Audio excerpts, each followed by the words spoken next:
Life growing up was very good. I couldn't have asked for better parents.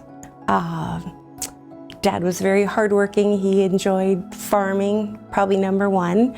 And then when oil came into Saskatchewan in the 50s, he got involved in that. And then later in life, he started a company with 5 other gentlemen, which is why we're here today. And yeah, it was great. I couldn't have asked or picked better. I taught for 30 years. It was just a wonderful, wonderful way to get introduced to helping other people, whether it's kids on a daily basis, whether it's raising money for a charity, whether it's a community event where you have to take a bunch of people and bring them together and do something for a common purpose. Just a lot of wonderful times that lend me to that way of being, having a little bit of empathy for people.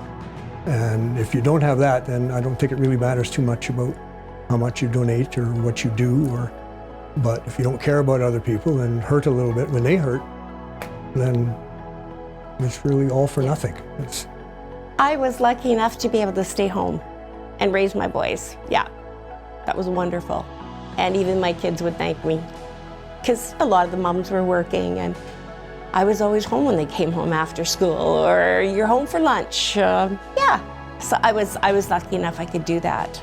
I think what probably inspires me would be thinking of our oldest son who passed away. It'll be 16 years in April. It was a sudden death. He was newly married and had only been a policeman in Saskatoon for 2.5 years.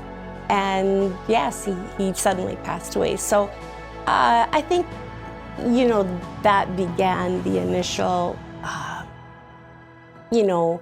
try to make other people happy. And a lot of our what we chose to give to charities were, was something that had happened in our families' lives.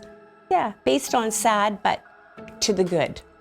I had cancer in 2003. So that started off with the cancer. The mother-in-law was beset with Alzheimer's, so that locked us into the Alzheimer program and what they were doing. Our son's passing of a heart attack, we did the heart and stroke. Another one that was kind of important to me, we have a man that I have coffee with quite often, a younger man in Mydale, and he was in a traffic accident when he was 17 years old.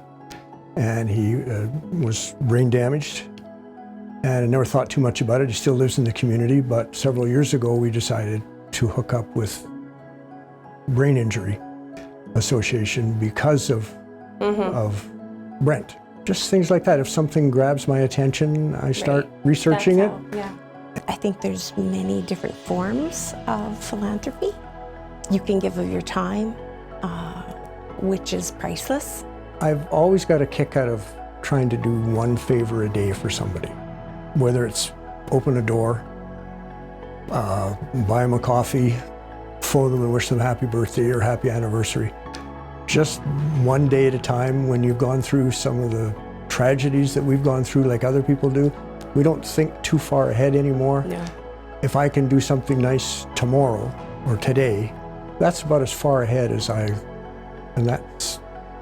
we'll do what we can do while we're here. Right. And sometimes they're big, sometimes they're little, but things will get done, and it just kind of keeps us going a little bit. Yeah. To be named the Outstanding Philanthropist is an honor, which we were totally taken back by. I still have to hit my head on the bedpost to believe that somebody would want to do that for us. It's a tremendous honor that it's hard to describe. It means a lot. It's just nice to know that we can share some of our good fortune with other people. Get a good feeling from seeing other people's happiness. Yes, it's very, very good.